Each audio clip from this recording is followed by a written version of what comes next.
Welcome back to WTOP's Beer of the Week. I am joined, as always, by Greg Engert, Beer Director for the Neighborhood Restaurant Group, a James Beard Award nominee. The group includes Red Apron, 3 locations, Union Market, down in Merrifield, B-side next to it there, and also in Penn Quarter next to the Partisan. Greg, it is always good to see you. See you too. What is on tap this week? So this week, I wanted to feature one of our friend Brian Strumke's new beers. He is the man behind Stillwater Artisanal.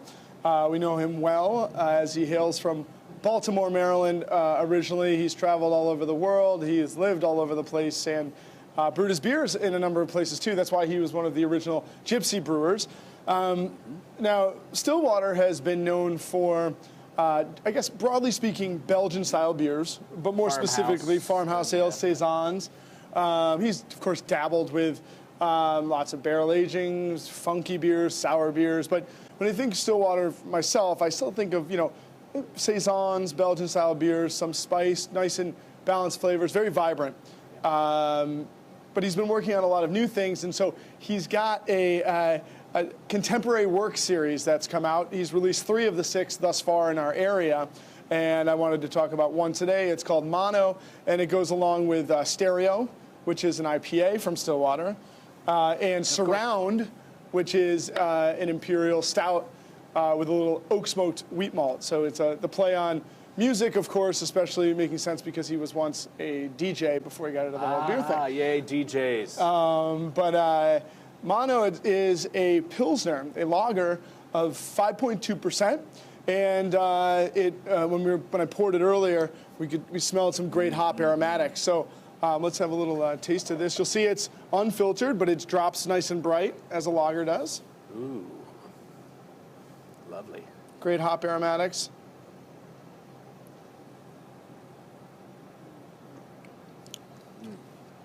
That's nice. Dry, crisp and refreshing on the palate. Nice and bitter in the Great finish. head. But this is a Pilsner, a lager, well-hopped lager, a little bit of malt character, but nice and dry and snappy bitterness in the finish. The hop character primarily derived from Galaxy hops, which are, Southern Hemisphere hops, typically from Australia, that have a lot of big, like passion fruit, tangerine notes, little grass. But he backs up that Galaxy with 2 American varietals, Sterling, which is a kind of stand-in for Saaz, so clean bitterness, nice and spicy, and Centennial, which is a famous American hop seen a lot in IPAs and pale ales. That's got that like floral, sweet fruit and herbal quality as well. But a nice hop-driven Pilsner indeed. Well, it's nice that you're here to set everyone straight, because when I saw it, I said, Mono. So people in the stores will... Mono. I think if you know the other, if you have to kind of know the other beers to know that that's Mono, How great is that a guy like that can, makes a name in a certain style, but is, we were talking about Garrett Oliver last week, not happy, just going with maybe what you succeeded at first. Yeah, and I think that's the thing. I mean, if you're a brewer, as much as brewers will concentrate on specific styles, there are definitely those out there that concentrate on specific families of beer. More and more these days, with the opportunity to brew more and different things, and the thirst for occasional rarities and specialty beers from the drinking populace, you have a great opportunity to keep pushing the envelope. And the thing that I really like about Stillwater in this case is it's not like he just started riffing either. I mean, he did lots of pilot batches, but decided on these first 3, a beautiful hoppy Pilsner. He's got an IPA called Stereo. He's got an oak-smoked wheat malted imperial stout called Surround.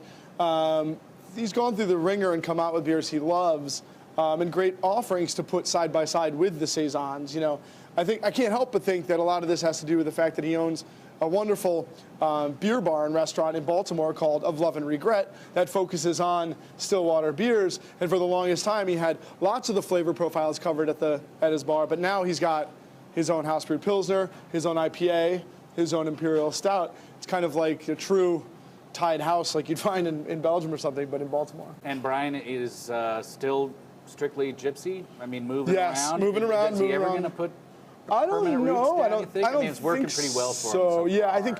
And the thing about the gypsy movement stuff is that he's gotten it to the point where he's brewing almost everything at Two Roads Brewing Company in Stratford, Connecticut. So that's why if you look at the labels here, it always says brewed and bottled by Stillwater Artisanal, Stratford, Connecticut. That is where Two Roads brews these beers under contract for him. And this is a bigger brewery. Phil Markowski started it to brew his own beers, but also to brew lots of other beers for other people. So I think there's great volume possibilities for these beers there. And just like last week, boy, you can just think of the possibilities. What would you pair this with? That's true. You can pair it with a lot of stuff, but I've been on a sushi kick recently, and I think that this would be awesome with that, you know? Especially with that big fruit, like citrus, tangerine, grapefruit quality in the nose. I love that with raw fish. Crisp and effervescent, it will wash away some of the heat of the wasabi, digs into the richness of the kind of umami richness of the fish itself, but of the soy sauce. Even if you get like nori sushi that's wrapped in seaweed, I think that little grassy herbal quality of the hops would play well with that. Well, when the cable TV networks come calling to turn us into a half-hour show, then we'll do the food pairing too. Yeah, right, exactly. I'm not surprised they haven't called me, but Greg, well, you're on in the media all the time, as you should be. Yeah, that is nice Be great. stuff. Wouldn't that be great with some sushi? Looking forward to trying the other two. Yes, indeed. Greg, thank you as always. Thank you. Everyone, please always do drink responsibly, and be sure to bring your thirst next time for another beer of the week.